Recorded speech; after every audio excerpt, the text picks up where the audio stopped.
নমস্কার, আমি শালিনী। প্রতিদিনের মতো আজও আমার চ্যানেল সাহিত্য বিজ্ঞানেতে আপনাদের সকলকে সাদর আমন্ত্রণ জানাই। আজও আবার নতুন একটা ভিডিও নিয়ে চলে এসেছি, যেটা পডকাস্ট। এবং আজকের পডকাস্টের বিষয় হলো প্যারেন্টিং। একটা সন্তান ভালোভাবে বড় হোক, সৎ পথে উপার্জন করতে শিখুক, আর একটা সুস্থ সুন্দর জীবনযাপন করুক, যাতে সামনে প্রত্যেকটা মানুষ তাকে সব সময় ভালো চোখে দেখে, ভালোবেসে চলে। কিন্তু এই বাচ্চাটার এত নিয়ম মেনে এত সুন্দর করে এথিক্যালি বড় হওয়ার জন্য কিন্তু প্রথম যে স্টেপটা নিতে হয়, সেই স্টেপটা কিন্তু তার বাবা মা নিতে শেখায়। আমরা সবাই মানি এবং জানি যে আমাদের বাবা মায়েরাই আমাদের জীবনের প্রথম শিক্ষক। বাবা মায়েরা বাচ্চাদেরকে এত সুঠাম গঠনে তৈরি করবে কি করে, চারিত্রিকভাবে এত সুঠাম গঠনে তৈরি করবে কি করে? কোথাও কি কোনো ভুল হয়ে যায়, যার জন্য আজকে বাবা মায়েদের সাথে কোথাও না কোথাও একটা ছোট হলেও দূরত্ব তৈরি হচ্ছে মানসিকভাবে সন্তানদের? সেই বিষয়েই আজকের ভিডিও। এবং আমার চোখে দেখা অন্যতম সাকসেসফুল দুজন বাবা মা, তাদের সন্তান এখনো ছোট, কিন্তু প্রথম কয়েকটা বছর তারা এত সুন্দরভাবে তাকে শিক্ষা দিয়েছে, আমি নিজের চোখে দেখেছি। তাতে আমার ভরসা তৈরি হয়েছে যে আগামী বছরগুলো যতদিন তাদের কর্তব্য থাকবে বাচ্চাকে শেখানোর, তারা যথেষ্ট নিপুণভাবে সেই দায়িত্ব পালন করবেন। আজকে তারাই আমার গেস্ট। আর কথা না বাড়িয়ে চলে যাব আমাদের ভিডিওতে।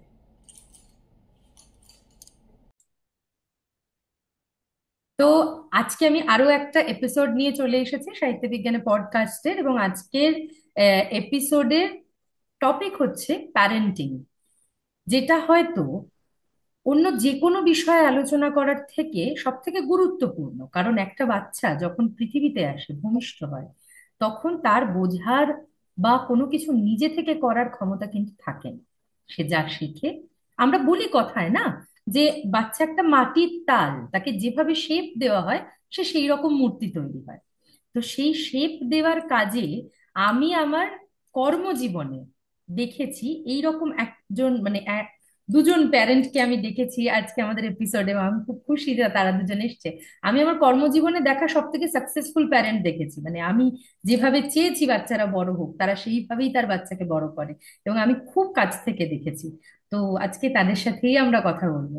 তো আমি চাইবো তোমাদের পরিচয় তোমরাই দাও। তোমরা শুরু করো, যে যে আগে পরিচয় দিতে চাও। আমি অংশুমান দত্ত, সৌরর বাবা। আচ্ছা, সৌর হচ্ছে আমার বাই ছাত্র, প্রফেশন। এবং সৌরর বাবা হ্যাঁ। আমার খুব কাছের ছাত্র, এবং সৌরর বাবা অংশুমানদা আজকে আছে আমাদের সাথে। আর আর আমি হচ্ছে সৌরর মা, আমার নাম হচ্ছে পায়েল দত্ত। আচ্ছা। আমি এমনিতে হোম মেকার, হুম। আর তাছাড়া টুকটাক কাজ করি। আমি একজন এনার্জি হিলার, বাহ। আর আমার কর্তা হচ্ছে একজন ডক্টর। তো বাট আমরা আমাদের ব্যস্ততা জীবনের মধ্যেও চেষ্টা করি বাচ্চার জন্য ডেফিনেটলি সময় বের করতে। স্পেশালি আমার কর্তার ক্ষেত্রে একটা কথা বলে রাখি, এভরিডে একটা রুটিনের মধ্যে রেখেছে ছেলেকে গল্প শোনানো। হুম। রাত্রেবেলা শোয়ার আগে তাদের একটা পার্টিকুলার কাজই থাকে, হচ্ছে খুব ইম্পর্টেন্ট এবং গুরুত্বপূর্ণ কাজ হচ্ছে গল্প আদান প্রদান। কোনদিন ছেলে বাবাকে শোনায়, বাট বেশিরভাগটা বাবাই ছেলেকে শোনায়, হুম। এবং দুজনের ব্যাপারটাকে খুব এনজয় করে।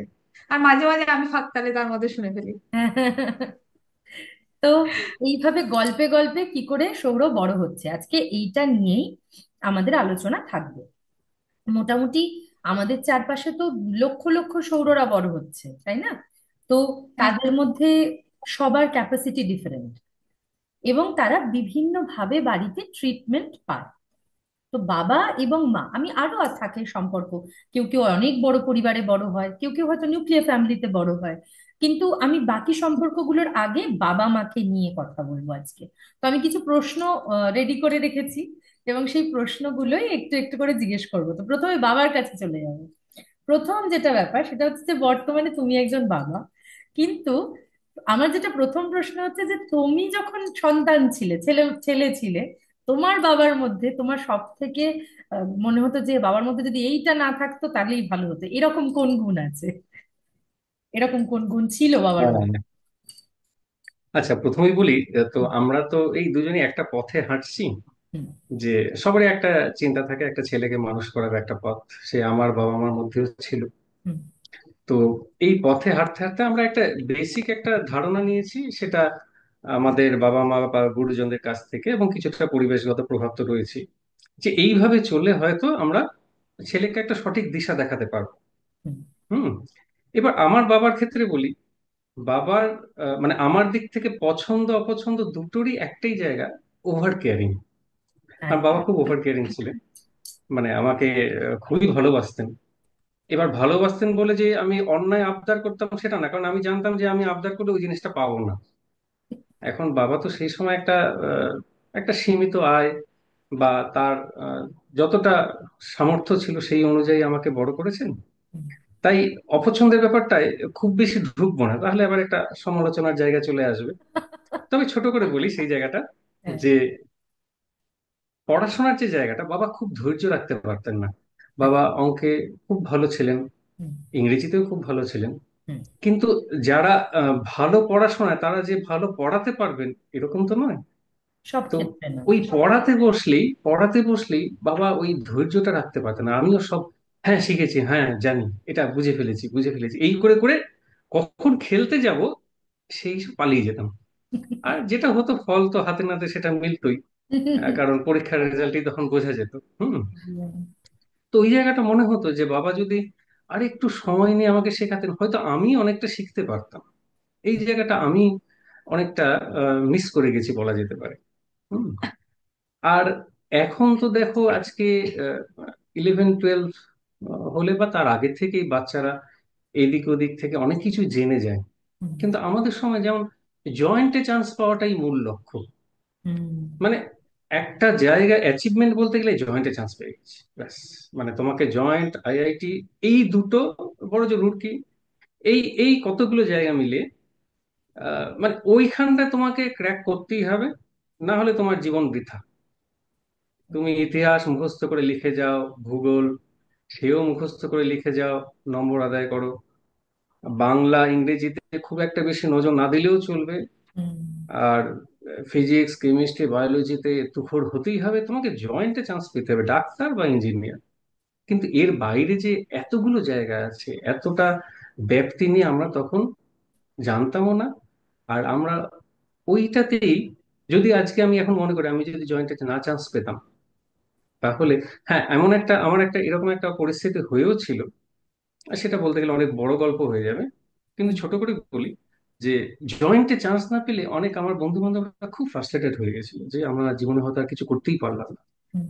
তো এই জিনিসটা একটা নির্দিষ্ট সময় যে বোঝানোর যে জায়গাটা, সেটাও তো আমাদের বাবা কাকু জেঠুদের মধ্যে থেকে আসে।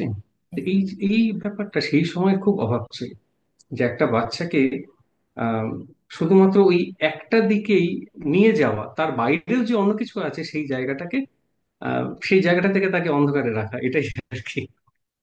আর কি উম আর মোটামুটি বেশ এইটাই, পছন্দ পছন্দ বলতে ব্যাস এইটুকুই। এবং মানে সেই জায়গাটাতেই যখন হ্যাঁ, আমি যখন বাবা হয়েছি, হ্যাঁ, আমি এটাই পরের আহ, প্রশ্নটা করতাম। এটাই বলতাম। হ্যাঁ। তো বাবা হওয়ার পরে এখনো তো সৌরভ তো অতটা বড় হয়নি যে হ্যাঁ। ওই কেরিয়ার ওই জায়গাটা বোঝানো, ওকে সেই জায়গাটা নিয়ে চিন্তা করতেই দিই না। ওর এখন যে স্বপ্ন দুটো, সেই স্বপ্ন দুটোই আমরা যাতে ও সেই দিকে এগোতে পারে সেটাকেই আমরা একটা ব্যাকআপ দিই। কিরকম, যে বড় হয়ে ড্রাইভার হবে, তো আমরা সেই জায়গাটা ভীষণ সাপোর্ট দিই, তোকে ড্রাইভার হতেই হবে। হুম। হ্যাঁ। আর দ্বিতীয় জায়গা হচ্ছে যে বড় হয়ে গাড়ি বানাবে। হ্যাঁ গাড়ি বানাবে আর কি। তো সেটা আমরা চিন্তা করেছি, ও যদি ভবিষ্যতে অটোমোবাইল ইঞ্জিনিয়ারিং নিয়ে পড়াশোনা করে, তো হুম। ওকে যত রকম সাপোর্ট দেওয়া সেটা আমরা দেবো, মানে ওর ইচ্ছেটাকে প্রাধান্য দেওয়া।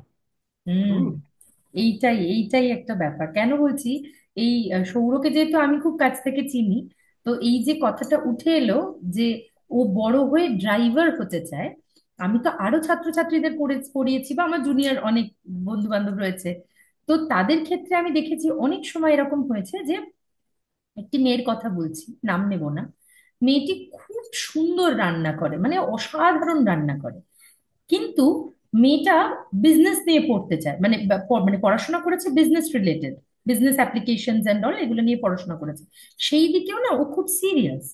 এবার ও পড়াশোনাতেও খুব ভালো করেছে, রেজাল্ট করেছে খুব ভালো, কিন্তু ও যখন ভবিষ্যতে এটা বলেছে বাড়িতে যে আমি রান্না করতে চাই, মানে বাই প্রফেশন আমি একজন শেফ হতে চাই, বা কুকিংটাকেই রাখতে চায়। এখন তো কুকিং এগিয়ে নিয়ে যাওয়ার জন্য অনেক রকমের সোশ্যাল মিডিয়া প্ল্যাটফর্ম রয়েছে and all।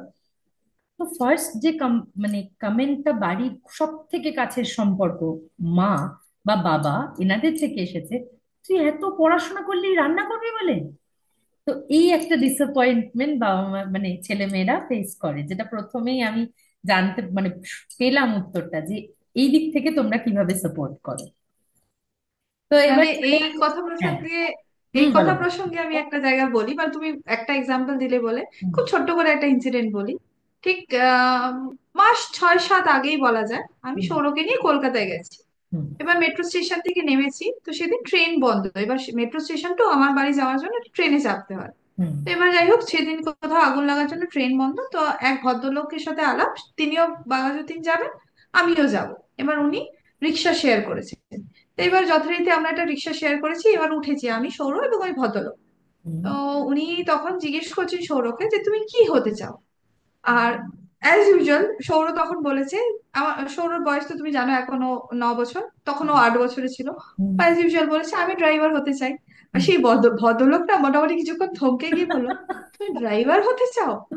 তখন সেই ভদ্রলোকের ছেলে হ্যাঁ। হচ্ছে পাইলট, বলো তাহলে তুমি যদি ড্রাইভার হতে চাও তাহলে তুমি প্লেনের ড্রাইভার হবে। হ্যাঁ, হ্যাঁ। আমার বাড়িতে যে দাদা আছে সে হচ্ছে প্লেনের ড্রাইভার, মানে পাইলট। তুমি হ্যাঁ। পাইলট হবে, অনেক পড়াশোনা করে পাইলট হতে চাও, মানে পাইলট হবে কিন্তু হবে। ও, হ্যাঁ। ইয়ে করবে না মানে। জাস্ট আমার তোমার কথা প্রসঙ্গে কথাটা মনে পড়ে গেল, তার যে মানে মানে কেউ আমি না হট করে এটাই অ্যাকসেপ্টও বোঝাতে করতে পারবে না। চাইলাম এই এই আলোচনাটার মাধ্যমে, মানে আমি আহ, সমস্ত দর্শকদের এইটাই বলবো, যে আমি এটাই বোঝাতে চাইছি যে আমরা পৃথিবীতে আগে এসেছি, আমরা আমাদের মস্তিষ্কের একটা ছাপ দিয়ে বাচ্চার মস্তিষ্ককে গঠন করছি। আমাদের চোখ দিয়ে ও এটা দেখছে যে যিনি হয়তো স্কুলের গাড়ি চালান, স্কুলের ভ্যান চালান, স্কুলের বাস চালান, বা প্রাইভেট পাবলিক বাস চালান, ওনাকে, ওনার ড্রাইভারিটা একরকম। আর যিনি হয়তো প্লেনটা ড্রাইভ করেন, ওনার ড্রাইভারিটাকে একটা আলাদা নাম দেওয়া হয়। তো এক্স্যাক্টলি, আমি জাস্ট এই পয়েন্টটা বলার জন্যই হ্যাঁ। তোমাকে কথাটা বললাম। হ্যাঁ। মানে আমি কথাটা তোলার মানে আমরাই কিন্তু বাচ্চাদের দৃষ্টিভঙ্গিটা তৈরি করে দিচ্ছি, তৈরি করে দিচ্ছি। যে মানে একে একটু ছোট করে দেখার দরকার বা একে একটু বড় করে দেখার দরকার। হুম। কিন্তু সেটা তো অ্যাকচুয়ালি ছোট থেকে আমাদের ইনজেক্ট করাটা উচিত না। উচিত প্রত্যেককে না। সম্মান করাটাই তো আহ মানে আমাদের কাম্য, যে তারা শিখুক, প্রত্যেকের সম্মান হোক। একদম। তো চলে যাবো এবার পরের প্রশ্নে, যেটা মায়ের কাছে, সৌরর মায়ের কাছে। সেটা হচ্ছে যে প্যারেন্ট হওয়ার আগে প্যারেন্টিং এর কনসেপ্টটা যেটা ছিল, প্যারেন্ট হওয়ার পরে প্যারেন্টিং এর কনসেপ্টে কি কি চেঞ্জ এসছে। মানে একটা তো প্ল্যানিং থাকে, যখন সৌর হয়তো পৃথিবীতে আসবে তখন আমাদের একটা মাথায় থাকে যে আমরা এগুলো এগুলো করবো, বা স্বপ্ন থাকে। কিন্তু বাস্তব সিচুয়েশন কিছু আলাদা হয়, কিছু ডিফারেন্ট ডিফারেন্ট সিচুয়েশনের মাঝখানে আমাদের থাকে। তো সেই দুটো কিরকম আলাদা, কতটা আলাদা, নাকি এক? উম, না মানে ব্যাপারটা কি বলতো, আমার ক্ষেত্রে কিছুটা হলেও মিলে গেছে। মিলে যাওয়ার একটা প্রধান কারণ হচ্ছে আমি দীর্ঘ 6 থেকে 7 বছর, মানে অলমোস্ট 6.5 বছর আর কি, আমি কিডজিতে অ্যাজ এ কোঅর্ডিনেটর কাজ করতাম। তো কিডজিতে যেহেতু ছোট বাচ্চাই, এবং আমার কাজই ছিল তাদেরকে হ্যান্ডেল করা, একটা বড় পার্ট ছিল তাদেরকে হ্যান্ডেল করা। হুম। সেই জন্য সৌর হওয়ার পরে আমার কাছে যে খুব বেশি কিছু ডিফারেন্স ফিল হয়েছে তা আমি বলবো না। হ্যাঁ, ডেফিনেটলি ওখানে একটা সার্টেন টাইম আমি হ্যান্ডেল করতাম, বাট ওখানে আমি ডিফারেন্ট ক্যাটাগরি অফ বাচ্চা আমি ডেফিনেট দেখেছি, যে স্পেশাল চাইল্ড বলো বা হাইপার অ্যাক্টিভ বাচ্চা বলো বা খুব শান্ত বাচ্চা বলো, ইন্ট্রোভার্ট বাচ্চা বলো, খুব এক্সট্রোভার্ট বাচ্চা বলো, ডিফারেন্ট ক্যাটাগরি অফ বাচ্চা আমি দেখেছি, এবং তাদেরকে কিভাবে কোন সিচুয়েশনে হ্যান্ডেল করতে হয় আমি সেটাও ওখান থেকেই শিখেছি দীর্ঘ বছর। এবং সেখানে আমার যিনি সিনিয়র ছিলেন, আমার যিনি প্রিন্সিপাল স্যার ছিলেন, তারাও আমাকে হাতে ধরে শিখিয়েছে। হুম। তো যার জন্য সৌরকে হ্যান্ডেল করার ক্ষেত্রে সেগুলো আমার খুব কাজে লেগেছে বলা যেতে পারে। তবে হ্যাঁ, আরো অনেক কিছু, যেমন সৌর এখন হাই স্কুলে গেছে, সেখানে হ্যান্ডেল করার ক্ষেত্রে অনেক কিছু আমার আহ, আসছে, যেগুলো আমাকে ভাবতে হয় স্পেশালি। কারণ আমার বোনও আমার হাতে মানুষ, আমার বোন যেহেতু অলমোস্ট 8 বছর আমার থেকে ছোট, ও আমার হাতে মানুষ। কিন্তু আমার খুব ফিল হয় একটা মেয়েকে মানুষ করা আর হুম। একটা ছেলেকে মানুষ করা, এটা আমার ব্যক্তিগতভাবে মনে হয় যে দুটোর মধ্যে যেন একটা বেশ ভালো তফাৎ আছে। আমি এই রিলেটেড এবং অনেক প্রশ্নে আসবো। আসবো আমি এই হ্যাঁ, সংক্রান্ত প্রশ্ন কিছু আমার আছে। তো আমি দাদাকে একটা জিনিস জিজ্ঞেস করব। যেহেতু আমরা, যখন বাবা মা, একটা সন্তান পৃথিবীতে আসছে, তো বাবা মা দুজনে দুজনের দায়িত্বটা ভাগ করে নেন। মা নিজের ইচ্ছায় একটা অংশ নেন, বাবা নিজের ইচ্ছায় একটা অংশ নেন, সেটা যেটাই হোক, যে দিকটাই হোক। তো সাধারণত আমরা দেখি বাবা বাইরে বেশি থাকেন, বাচ্চা মায়ের কাছে বেশি সময় কাটায়।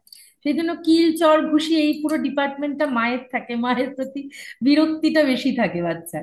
কিন্তু বাবা বাবা বাড়ি ফিরবে, বাবার সাথে মানে বসে গল্প করব বা কথা বলবো, এই আকর্ষণটা বাচ্চাদের মধ্যে, ছোট বাচ্চাদের মধ্যে খুব দেখেছি। আমি সৌরর মধ্যেও দেখেছি, ওই রাতে ওই স্টোরি টাইমটার জন্য খুব ওয়েট করে থাকে, বাবা এসে গেছে, বাবা এসে গেছে, এরকম একটা ব্যাপার থাকে। তো এই যে একটা, মানে বাবাকে যে একটা স্পেশাল গ্রাউন্ড দেওয়া, যে হ্যাঁ বাবা এসে গেছে, এইটাকে কাজে লাগিয়ে এই যে মায়ের সারা দিনের অ্যাক্টিভিটির উপরে যে কমপ্লেন, এইটা পরিবর্তন করার জন্য বাবারা কি কি করতে পারে, বা তুমি তুমি কি কি করে থাকো? হুম, না, আমি একটা জাস্ট একটা উদাহরণ রাখছি। হ্যাঁ হ্যাঁ। উদাহরণ বলতে যে বাবাকে আগে বুঝতে হবে কোনটা ভালো, হুম বা কতটুকু সময় বা কতটুকু ভালো সময় তাকে দিতে পারি, মানে ছেলেকে বা মেয়েকে দিতে পারি। এবার বেশিরভাগ ক্ষেত্রে দেখা যায় যে ছেলেরা বাবাকে নকল করে। হুম হ্যাঁ, কিভাবে নকল করে? আহ যেমন ধরে নেওয়া যাক, আমার ছেলে তো ওর সাইকেলটাকে বাইক বানিয়ে ফেলেছে, যেহেতু বাইকটা নিয়ে আমি ওই গেট খুলে উপরে ঢুকি, তাই ও সাইকেলটা নিয়ে ওই রকম ভাবেই অন করে তারপর ওটাকে বাইকের মতন করে একটা স্টার্ট দিয়ে ভেতরে ঢুকি। তো তাহলে আমাকে দেখতে হবে যে আমি যে রুটিনটা মেনটেন করছি, হুম যদি সকাল থেকে রাত পর্যন্ত, তাহলে সেই রুটিনটা ওর কাছে যদি উপযুক্ত হয়, তাহলে ও যাতে, আমাকে ওকে শেখাতে হবে না, ও যাতে আমাকে ফলো করে সেই রুটিনটাই ফলো করে, হুম তাহলে আপনা আপনি ও একটা সিস্টেমের মধ্যে পড়ে যাবে। হুম অর্থাৎ সঠিক সময় ঘুমানো, একটা তাড়াতাড়ি ঘুম থেকে ওঠা। যদিও এখনো তাড়াতাড়ি ঘুম থেকে ওঠা সেটা ওর এখনো সেই রপ্ত করতে পারিনি। হুম বা বাড়িতে যদি বাবা একটু দেরি করে আসলো, বা যতটুকু সময় থাকলো সেই সময়টা সেই মোবাইল নিয়েই বসে থাকলো, বা ছেলের সাথে গল্প করা বা বই পড়া, ও বাবাকে যেরকম দেখবে ঠিক সেই জিনিসটাই ওর মধ্যে সেভাবে, মানে ধরে নেওয়া যাক যে বাবা যদি দেখা যাচ্ছে গল্প বই পড়ছে, ও হয়তো তাহলে একটা বই পড়ার প্রতি মনোযোগী হবে। হুম যদি দেখা যাচ্ছে যে না, মোবাইল নিয়ে পড়ে আছে, তাহলে ও মোবাইলে হয়তো বলবে যে না, আমাকে একটা তাহলে গেম দিয়ে দাও বা একটা সিনেমাটা, আমি সেটাই দেখি। হুম কিন্তু এর বাইরেও বেশ কিছু অভ্যাস ওর তৈরি হয়েছে। আহ কিন্তু বেশিরভাগটাই তো বাবাকে দেখে, তাই বাবাকেও সেই জায়গাটায় মনে রাখতে হবে যে আমাকে দেখে যেন ছেলে ভুল কিছু না শেখে, হুম। প্রত্যেকটা পদক্ষেপে সেটাও মনে রাখতে হবে। খুব ইম্পর্টেন্ট, মানে এই যে কথাটা বললে যে বাবা যদি বই পড়েন, তাহলে ওরও মনে হবে যদি বাবাকে নকল করি তাহলে আমিও একটা বই, আমি দেখেছি যে বাবারা কাগজ খুলে বসলে পাশে ছেলেমেয়েরাও কাগজ খুলে বসে, মানে হয়তো পড়ছে খেলছে যখন বাবা সেজেছে, তাহলে এই একটা ইম্প্যাক্ট পড়ে। তো ফর দ্যাট আচ্ছা, রিজন। এই প্রসঙ্গে ছোট্ট একটা তুমি, হুম। আমি একটু মাঝখানে আরেকটা কথা বলি। তুমি যেহেতু খবরের কাগজের কথা বা কাগজের কথা বললে, হ্যাঁ। ওর জন্য যখন একটা আলাদা করে খবরের কাগজে রাখা হয়েছে, ও খুশি হয়েছে। হুম। ঠিক। মানে ওকেও ইম্পর্টেন্স দেওয়া হয়েছে, এটাও স্পেশালি শুধু এই জায়গাটা। বড়রাই খবরের কাগজ পড়ছে তা নয়, ও হুম পড়ছে, ওর এবং উপযোগী। ওর মানে ওকেও যে ইম্পর্টেন্স দেওয়া হয় বাচ্চাদের ক্ষেত্রে, কিন্তু এটা খুব ভাইটাল। ওরা খুব চায় যে আমাকেও একটা ইম্পর্টেন্স দেওয়া হোক, মানে আমি আমি ভ্যালিড, একটা আলাদা আইডেন্টিটি। আমি হ্যাঁ, ভ্যালিড। আমি ভ্যালিড, এক্স্যাক্টলি আমি ভ্যালিড, এবং আমার একটা আলাদা আইডেন্টি আছে, এবং সেই সূত্রে আমার জন্য আলাদা পেপার আসছে বা আমার জন্য আলাদা একটা ম্যাগাজিন আসছে। হুম। খুব একটা বেশ বড় বড় ব্যাপার। সেটা বড় তো বড়।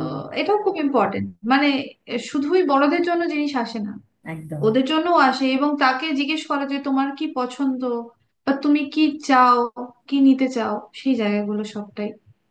হুম। এই একই সিচুয়েশন এবার মায়ের ক্ষেত্রে করবে। এবার উম, শুধু যে বাবার উপর বাচ্চারা ডিপেন্ড করে এটা নয়, মানে মারধর বকাঝকা এইসব হওয়া সত্ত্বেও আমি দেখেছি অনেকগুলো বিষয় কিন্তু তারা বাবাকে ভয় পায়। যদি কোনো পারমিশন করাতে হয়, যে আজকে একটু রাত্রে সিনেমাটা দেখবো, একটু বাবাকে বলো না গো, একটু এটার জন্য সে মায়ের কাছে যায়। বা হয়তো খেলতে যাব, বা কালকে পরীক্ষা আছে আমি পড়ে নিয়েছি, মা বাবাকে বলো না একটু রূপসা দিদির জন্মদিনে যাব। রূপসাই তো নাম ওর, আমি ভুলেও গেছি। হুম। হ্যাঁ, তোর জন্মদিনে। রূপসী। রূপসী, রাইট, হ্যাঁ। ওর জন্মদিনে যাব, মানে আমি একটা সাধারণ বাচ্চার কথা বলছি। তো এই যে এত কিছুর পরেও তার মায়ের সাথে বন্ডিংটা তৈরি হচ্ছে এবং সেটা মেনটেন হচ্ছে, এর জন্য মাকে কি করতে হবে? আমি কেন এই প্রশ্নটা করছি, কারণ অনেক ছেলে মেয়ের ক্ষেত্রে আমি দেখেছি, অনেক ছোটদের ক্ষেত্রে তারা ভয় পেয়ে, আমি আমার একটা ঘটনার কথা বলছি। আমি তখন ক্লাস 7-এ পড়ি, সৌরভ থেকে হয়তো আর 3-4 বছরের বড়। এবার ওই সময় আমাদের একটা 1 মাসে 15 নম্বরের একটা ইউনিট টেস্ট হতো, 1 মাসে 10 নম্বরের একটা হতো, এরকম ভাবে 8টা পরীক্ষা হতো। তো তখন ইউনিট টেস্ট সদ্য শুরু হচ্ছে, তো একবার কোনো একটা কারণে আমার নার্ভ ফেল করে পরীক্ষা দিতে বসে, মানে একটা লিখতে দিয়েছিল, তখন সদ্য সদ্য অঙ্কন প্রণালী সমেত ওই জ্যামিতি লিখতে দিত, তো সেটা দিয়েছিল আর আমি গুলিয়ে ফেলেছি, কি প্র্যাকটিস করে এসেছিলাম, ওটা লিখিনি, সেজন্য আমি 2 পেয়েছিলাম 10-এ। আর প্রথমত তো আমি এটা অ্যাকসেপ্টই করতে পারছি না যে আমি 2 পেয়েছি। আর দ্বিতীয় কথা হচ্ছে, আমি জানি আমার বাড়িতে মা গেলে হয়তো আজকে একটা, মানে কবরে পাঠিয়ে দেবে আমাকে, মানে এত মার মারবে যে আমি মরেই যাব। আমি অনেক চালাকি অবলম্বন করি, সেটাকে লুকিয়ে নিই অ্যান্ড অল, অত ব্রিফে যাব না। এই যে একটা ভয়, এই ভয়টা থাকলে কিন্তু বন্ডিংটা তৈরি হয় না, বা তার কাছে আবদারটা যায় না। তো সেটা সেটা কি তোমরা মেনটেন করো? আর করলে কিভাবে করো? না, এই একটা জিনিস তো একদম খাঁটি কথা, তুমি যে কথাটা বললে, হুম। ভয় থাকলে বন্ডিং তৈরি হয় না। হুম। বিকজ সেম জিনিসটা যদি আমি আমার ছোটবেলার ক্ষেত্রেও বলি, হুম।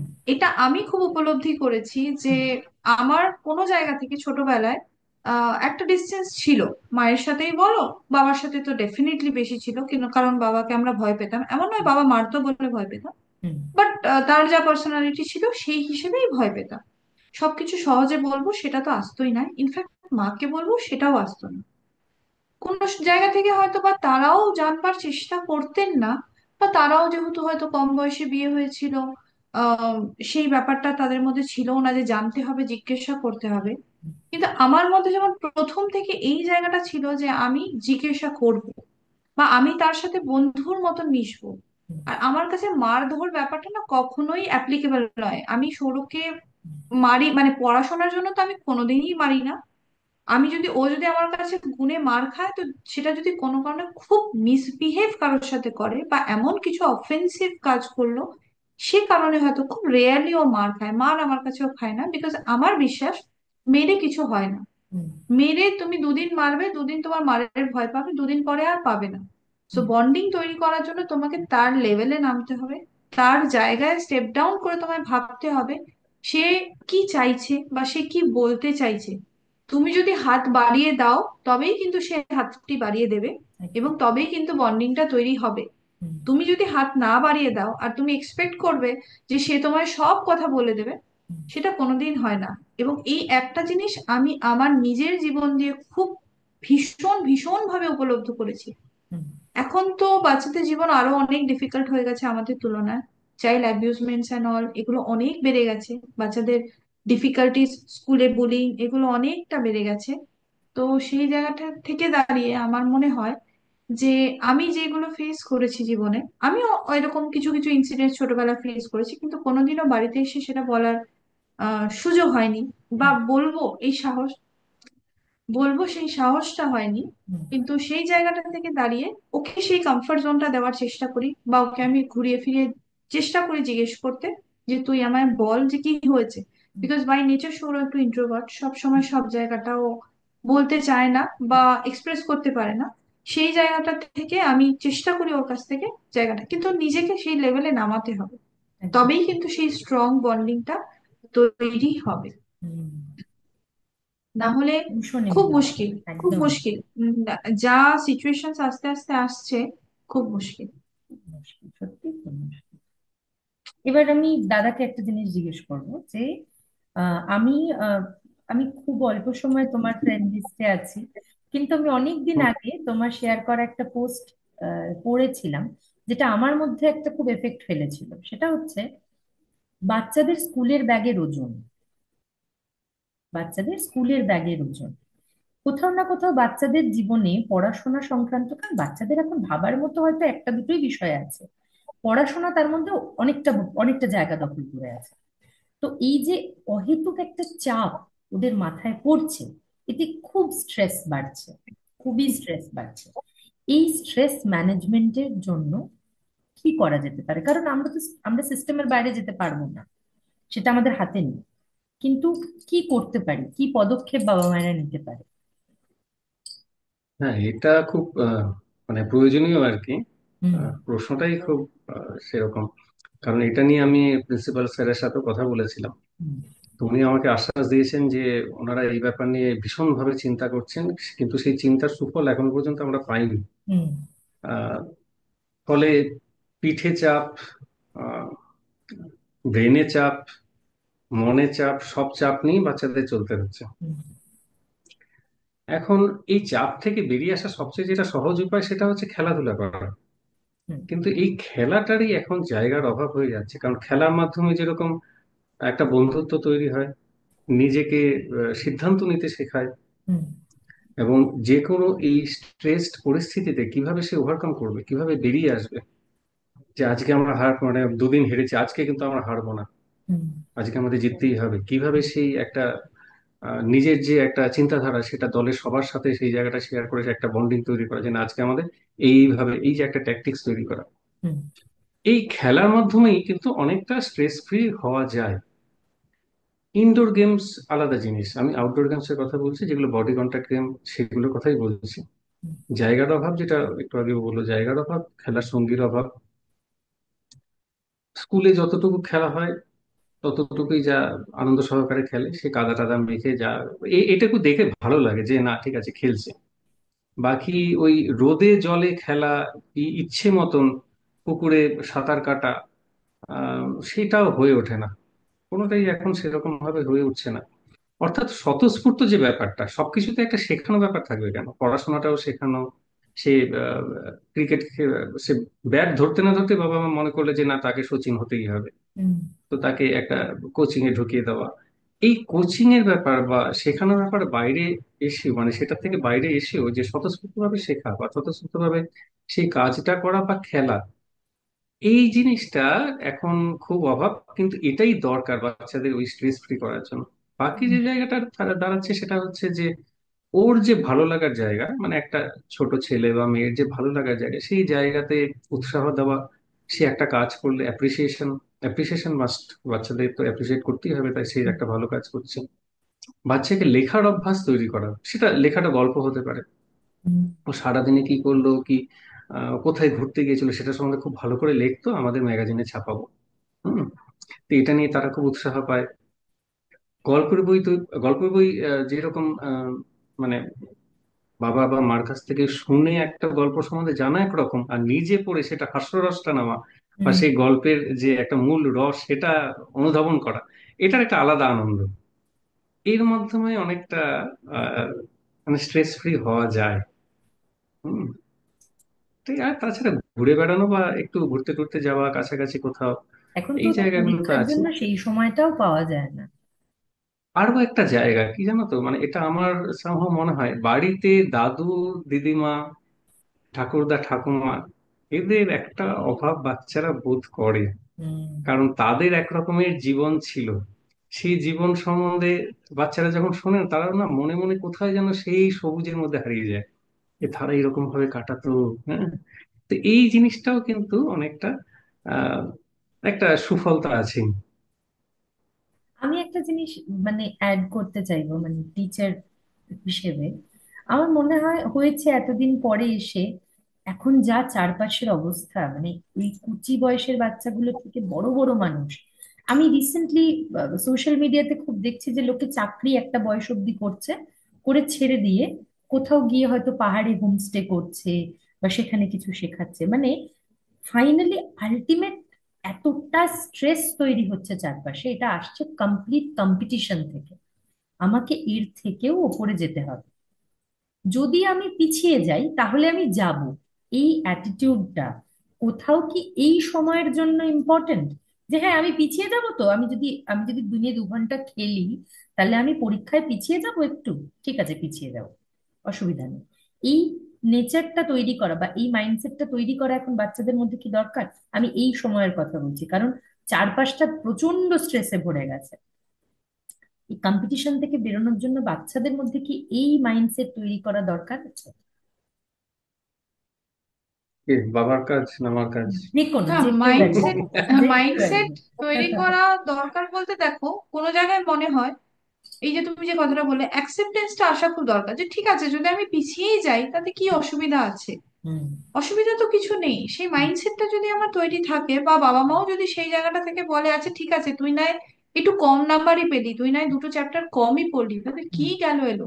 হুম বিকজ বাচ্চাদের মধ্যে কিন্তু এই স্ট্রেসটা কাজ করে, হুম ও পেরে গেল আমি পারলাম না, বা হুম ম্যাম বলেছে 4টে চ্যাপ্টারের পরীক্ষা নেবে, আমার কিন্তু 3টে চ্যাপ্টার রেডি হয়েছে, একটা রেডি হয়নি। এবং তাদের মধ্যে একটা ফিয়ার কাজ করে যে ম্যাম বকবে, আমি লিখতে না পারলে নাম্বার দুটো কম হবে, ম্যাম বকবে, এই ভয়টা তাদের মধ্যে কাজ করে। হুম তো সেই জায়গাটা থেকে বাবা মা হিসেবে যদি আমরা তাদেরকে আশ্বাস দিই, স্পেশালি আমি মায়েদের কথা বলছি, কারণ মায়েদেরই মেইন দায়িত্ব থাকে বাচ্চাদেরকে পড়ানোর, বাবাদের পড়ানোর দায়িত্বটা খুব কম বাড়িতেই থাকে, হ্যাঁ, মানে মায়েদেরই মোস্ট দায়িত্ব অফ দ্য থাকে। কেসেসে মায়েদেরই দায়িত্ব থাকে। মোস্ট অফ দ্য কেসেসে মায়েদেরই দায়িত্ব থাকে, সেই জন্য আমি একটাই জায়গা বলবো যে সব সময় এই নাম্বারটাই পেতে হবে, হুম বা একটু কম নাম্বার পেলে মানে সেই মেরে ধরে ফাটাফাটি করে দিলাম, বা বাচ্চার মধ্যে আরো ভয় ক্রিয়েট করে দিলাম যে তুই আহ, এটা কেন পেলি, এটা পাওয়াটা বড় অপরাধ হয়ে গেছে, সেটা না করে ঠিক আছে পেয়েছিস কম, কি আছে, it's okay, hmm next time চেষ্টা করবি। হুম তো যাতে কি তারা ফেলিয়ারটাও নিতে পারে। নিতে না পারে। হলে ওই যে তুমি কিছুক্ষণ আগে বললে না যে আমি অনেক ছলনার আহ আশ্রয় নিয়েছিলাম হুম জিনিসটাকে হুম হুম লুকাবার জন্য, হুম তো সেটা তারা করতেই থাকবে। হুম আমি এখানে একটা ছোট্ট গল্প বলি এর মাঝে। একদম। হুম আমাদের সৌর কয়েক মাস আগে আর কি আমরা সবাই নিচে বসে আছি, আর ওর মা অনেকবার করে বলছে যা তুই এটা পড়, না হলে কালকে পরীক্ষা কি হবে। আমি অনেকবার করে বলছি, কিছুতেই শুনছে না কথাটা। তারপর আমি বলেছি ঠিক আছে তুই তো এখন কালকে 50-তে 0 পাবি, তাহলে আমরা কালকে না খুব ভালোভাবে সেলিব্রেট করব। হুম কালকে বেশ বিরিয়ানি নিয়ে আসবো, হুম নিয়ে এসে তারপর খুব খাওয়া দাওয়া করবো। এটা ওর কাছে খুব লজ্জাকর ব্যাপার হয়ে গেছে, সে কি 0 পেয়ে সেলিব্রেশন। ও কিন্তু এই বয়সে সেইটা বুঝতে পেরেছে, আর যাই হোক 0 পেয়ে ওরকম সেলিব্রেট করা যায় না। হ্যাঁ সঙ্গে সঙ্গে গম্ভীর মুখে তখন পাশের ঘরে চলে গেছে, তখন আর বলতে হয়নি।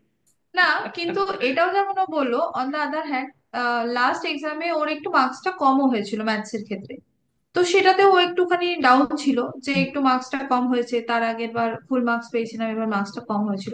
তখনও কিন্তু কম মার্কসের জন্যই আমরা সেলিব্রেট করেছিলাম, সত্যি হুম সত্যি ওকে রোল খাইয়েছিলাম, আমি জিজ্ঞেস করেছিলাম তুই কি খাবি। তো এটা জাস্ট ওকে বোঝানো যে শুধু ভালো হলেই আমরা সেলিব্রেট করতে পারি তাও কিন্তু নয়। এটাও একটা বার্তা প্যারেন্টসদের কাছে, মানে আমি ওর এই প্রসঙ্গে বলছি, ওর আরেক বন্ধু, তার মা, আমি পিটিএম এ যখন গেছি, তার মা ছেলেটা জাস্ট 2 নাম্বার ম্যাথসে কম পেয়েছে বলে ছেলেটাকে ঢোকা থেকে নিয়ে বেরোনো অব্দি, টিচারের সামনে টিচার না থাকা সময়ও শুধু বলে গেল তুই কি করে 2টো নাম্বার কম পেলি। আমি ওর মাকেও বললাম যে ঠিক আছে 2টো নাম্বার কম পেয়েছে না, কেন পাবে, এত প্র্যাকটিস করানোর পরেও কেন পাবে, ঠিক আছে কম প্র্যাকটিস করিয়েছি, সে তো সৌরভকেও আমি প্র্যাকটিস করিয়েছিলাম, ওকে কি করাইনি। বাট কম পেলে একটা বড় অপরাধ করে ফেলেছি, এই ভয়টা যদি আমি ঢুকিয়ে দিই তাহলে আলটিমেটলি বাচ্চাগুলো স্কুলেও টিচার বলছে বকা খাবে, বাড়িতেও মা বাবা বলছে বকা খাবে, তাহলে তারা যাবেটা কোথায়। একদম। ওই যে কিছুক্ষণ আগে আমি একটা কথা বললাম যে আমি নিজের ছোটবেলা থেকে এটা বুঝেছি যে নিজের যদি বলার একটা জায়গা না থাকে না, তখন ওই ভেতরে ভেতরে একটা গুমরাতে গুমরাতে একটা অ্যাংজাইটির সৃষ্টি হয়, এবং একটা মনে হয় আমি ডিপ্রেশনের একা, সৃষ্টি হয়। ছোট্ট ছোট্ট বাচ্চাগুলো এক্স্যাক্টলি, মনে হয় আমি একা। এক্স্যাক্টলি, হুম আমি একা, এবং একটা সার্টেন টাইমের পর না সেই ফ্রাস্ট্রেশনটা বা সেই অ্যাংজাইটিটা তোমায় কোথায় নিয়ে চলে যাবে, ঠিক কথা। তোমার নিজের অজান্তেই তুমি একটা একদম হয়তো ড্রাস্টিক জায়গায় চলে যাবে। একদম। কিছুদিন আগে আমার বৌদি জাস্ট আমাকে শেয়ার করছে, একটি মেয়ে ক্লাস 10-এ পড়ে, বৌদিদের জাস্ট পাশের ফ্ল্যাটে, বলছে মেয়েটাকে আমি 2 দিন আগেও দেখেছি, হঠাৎ শুনি সকালবেলা স্কুলে যাবে রেডি হয়েছে, ওর মা ড্রেস আয়রন করছে, সাডেনলি মেয়েটি কি মনে হচ্ছে, ওর এক্সাম ছিল কি মনে হচ্ছে, 5তলা থেকে ঝাঁপ দিয়েছে নিচে, অ্যান্ড শি এক্সপায়ার্ড। বৌদি বলছে না আমি নিতে পারছি না, বলছে আমি তো 2 দিন আগে ওকে দেখলাম। তো বাচ্চাদের স্ট্রেস লেভেলটা এমন জায়গায় চলে যাচ্ছে, এবং সেখানে যদি তাদের জায়গা না থাকে যে বাড়িতে তারা কিছু বলবে, তাহলে স্কুলে তো তাদের বলবার জায়গা থাকে না সব সময়, কারণ টিচারদেরকে যে তারা সেই হিসেবে বন্ধু হিসেবে পাচ্ছে তা তো নয়। বাড়িতে যেন অন্তত বাচ্চারা সেই জায়গাটুকু পায়, বা কোনো একটা পার্টিকুলার মানুষকে যেন অন্তত জীবনে পায়, সেটা বাবা হোক, মা হোক, ঠাকুমা হোক, দাদু হোক, anybody, any one person list, যাকে তারা মন খুলে কথা বলতে পারবে। আদারওয়াইজ বাচ্চারা আজকালকার দিনে কি, কোথা থেকে যে কি ড্রাস্টিক স্টেপ নিয়ে নিচ্ছে আমরা কেউ মানে কল্পনা করার আগেই তারা স্টেপসটা নিয়ে ফেলছে। তো এই জায়গাটা খুব মাথায় রাখতে হবে, আমরা কি বলছি বাচ্চাকে বা কতটা বলছি সেটা তার জন্য স্ট্রেসফুল হচ্ছে কিনা সেটা ভেবে কথাটা বলা প্রত্যেক প্যারেন্টস এর ক্ষেত্রে কিন্তু। আমি এখনো ভেবে কথা বলার পরেও একই সময় নিজে ভাবি এই কথাটা এইভাবে বলাটা হয়তো ঠিক হলো না। আমি না মানে সিরিয়াসলি সব নিজেকে অ্যাসেস সময় করি যে এই কথাটা হয়তো সাধারণ এইভাবে জীবনে তো বলাটা আমরা তো ঠিক নয়, স্ক্রিপ্টেড ভাবে সেটার চলি না। ইম্প্যাক্টটা হয়তো নেগেটিভ ওয়েতেও হতে পারে। হ্যাঁ, মানে আমরা তো কেউ স্ক্রিপ্টেড ভাবে তোমার চলি জাস্ট না। লাস্ট, হ্যাঁ, না কিন্তু না, যতটা ব্যালেন্স আহ, রাখা যায়, যতটা কনসিয়াস থাকা যায়। হ্যাঁ আমি এই প্রসঙ্গে পরের প্রশ্নে আসবো। তো আমাদের লাস্ট যে কনভারসেশনটা হচ্ছিল যে আহ, মানে এই যে একটা কম নম্বর পেয়েছি মানে খুব বড় অপরাধ করে ফেলেছি, এটা তো কখনো নয়। তো আমার প্রশ্ন দুজনের কাছেই এটা, যে এটা কি কোনোভাবে এই বোধটা থেকে আসে যে বাবা মা নিজে অনেকটা ভয়ে আছে? কিসের ভয়ে আছে আমি একটু বলি। সেটা হচ্ছে, সত্যি কথা বলতে বাবা মায়ের পুরো জার্নিটাও তো অতটা সহজ নয়। বাবা মাকেও অনেকটা স্ট্রাগল করতে হয়। সেটা হচ্ছে যে বাচ্চার কোনো ভুল হলে তার দায়টা বেশিরভাগ ক্ষেত্রেই বাবা মায়ের উপরেই এসে পড়ে। যেটা কেন হচ্ছে, বাবা এবং মা উভয়ের উপরেই এসে পড়ে। কি তাহলে কি সেই ভয়টাই কোথাও না কোথাও গিয়ে বাচ্চাদের উপরে চলে আসছে, যে তুই কি করে করলি এই ভুলটা 2 নম্বর এত প্র্যাকটিস করানোর পরেও? এটা কি বাবা আহ, মায়ের ভয়? বাবা মায়ের ভয়, তবে তুমি যে কথাটা বলছো দোষ চলে আসছে বলে সেটা আমি ঠিক বলতে পারবো না, মানে আমার সেটা মনে হয় না, কিন্তু কোনো জায়গা থেকে মনে হয় আমরা হয়তো একটু বেশি ওভার প্রোটেক্টিভ হয়ে যাই বাচ্চাদের উপরে। আচ্ছা। মানে ফিয়ার অফ ফেলিয়ার বলা যেতে পারে। হুম। সেই ফেলিয়ারটা যে প্যারেন্টস এর ফেলিয়ার কিছু অ্যাঙ্গেল থেকে হতে পারে, আবার কিছু ফেলিয়ার হতে পারে বাচ্চার ক্ষেত্রে, হুম। যে যদি এখন না পারে তাহলে পরেরটা যদি না পারে তাহলে নেক্সট স্টেপটা কি করে পারবে, সেটা যদি না হয় তাহলে পরের স্টেপটা কি করে পারবে, তাহলে তো ও পিছিয়ে পড়বে। এই যে একটা হুম। অ্যাংজাইটি আর ফিয়ার অফ ফেলিয়ার, হুম। যে ও তো তাহলে র্যাট রেস সাথে দৌড়াতে পারবে না, হুম। তাহলে কি হবে, সেই ফিয়ারটা কিন্তু ভীষণ ভাবে কাজ করে। এবং হুম। সেই ফিয়ার অফ প্যারেন্টস যেটা, সেটাই পরোক্ষভাবে ওদের উপরে গিয়ে পড়ে, হুম। যে বাচ্চাদের উপরে গিয়ে পড়ে। মানে বাবা মার উপরে দোষ বর্তাবে সেটা একটা আলাদা পার্ট হতে হুম। পারে। সেটা একটা পার্ট যে বাবা হয়তো বললো যে তুমি কি দেখছিলে তাহলে, বা শুধু বাবা বাড়িতে না, অনেক সময় পরিবারের আরো অনেক লোকজন থাকেন। অনেকে, কিন্তু এখন তো ম্যাক্সিমাম ক্ষেত্রে নিউক্লিয়ার ফ্যামিলি হয়। হুম। কিন্তু ওই যে ওই ফিয়ারটা যে বাচ্চাটা বাচ্চাটা সেটাতে কোনো ব্যাপার ভবিষ্যতে, না। হ্যাঁ। তো বাচ্চাটা আর কি ভবিষ্যতে যদি স্ট্যান্ড না করতে পারে, ও যদি ওই মানে বড় ময়দানে গিয়ে লড়তে না পারে, এই যে একটা ফিয়ার, না কোনো হুম। জায়গা থেকে এই ফিয়ারটা কিন্তু আনওয়ান্টেড ভাবে বাচ্চাদের উপরে একটা প্রেশার তৈরি করে দিচ্ছে হুম। আজকালকার দিনে। হুম। এবং সেই দিন আমার ওর ওর মার ক্ষেত্রে এটাই মনে হয়েছিল, ওকে কেউ ব্লেম করবে বলে আমার মনে হয়নি, হুম। কারণ ওরা নিউক্লিয়ার ফ্যামিলি, বাবা মা আর বাচ্চা একাই থাকে।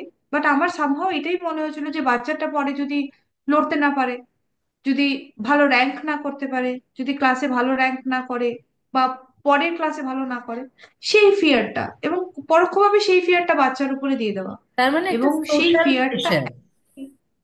Social pressure. একদমই, এবং সেই প্রেশারটা এতটা পরিমাণই, আমি জাস্ট পরের দিন সৌরর কথা বলছি, সৌর এসে আমাকে বলছে মা, সেই বাচ্চাটার আমি নাম নিচ্ছি না, বলছে ও জানো তো আজকে আমাকে এসে বলেছে যে ও অঙ্কে কম নাম্বার পেয়েছে বলে বাবা মা দুজনেই মেরেছে, এবং ও যদি আজকের ওয়ার্কটা আমরা, সৌর ওর কপি জমা দেয়নি স্কুলে, না দিয়ে ওকে ওয়ার্কটা দেখিয়েছে, তো ওর মা বলে দিয়েছে যে কারোর কাছে দেখে লিখবি না, নিজের লেখাটা নিজেই লিখবি, বলে আমরা লুকিয়ে লুকিয়ে ওকে দেখিয়েছি, এবং ও বলেছে তোরা কিন্তু কেউ বলিস না যে আমি তোদের খাতাটা দেখে লিখেছি, না হলে আজকে আমাকে আবার মারবে।